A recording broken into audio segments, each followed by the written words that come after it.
Additional session جج زیبا چودھری کے خلاف chairman P T I Imran Khan کے بیان پر اسلام آباد ہائی کورٹ نے عمران خان کے خلاف توہین عدالت کارروائی شروع کرنے کا فیصلہ کر لیا ہے۔ عمران خان کے خلاف توہین عدالت کی کارروائی کا فیصلہ ہائی کورٹ کے تمام ججز کی مشاورت سے ہوا ہے۔ کیس کی سماعت کے لیے لارجر بینچ تشکیل دیا گیا ہے اور توہین عدالت کیس کی ابتدائی سماعت کل ہوگی۔ مزید جانتے ہیں ڈان نیوز کے نمائندے طاہر نصیر سے۔ طاہر بتائیے گا اسلام آباد ہائی کورٹ نے کیا فیصلہ لیا ہے، ذرا تفصیلاً بتائیے۔ علی دیکھیں، ایڈیشنل سیشن میں زیبا چودھری ہیں جنہوں نے شہباز گل کے خلاف 2 روزہ جسمانی ریمانڈ منظور کیا تھا، اور 2 روز قبل چیئرمین پاکستان تحریک انصاف عمران خان نے F9 پارک کے جلسے میں زیبا چودھری کے خلاف دھمکیاں دی تھی، جس کے بعد آج اسلام آباد ہائی کورٹ نے عمران خان کے خلاف توہین عدالت کی کارروائی شروع کرنے کا فیصلہ کیا ہے۔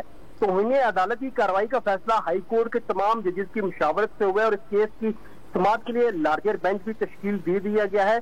جسٹس محسن اختر کیانی، جسٹس میاں گل حسن اورنگزیب اور جسٹس بابر طاہر پر مشتمل بینچ تشکیل دیا گیا ہے۔ لارجر بینچ کل عمران خان کے خلاف توہین عدالت کیس کی سماعت کرے گا۔ جی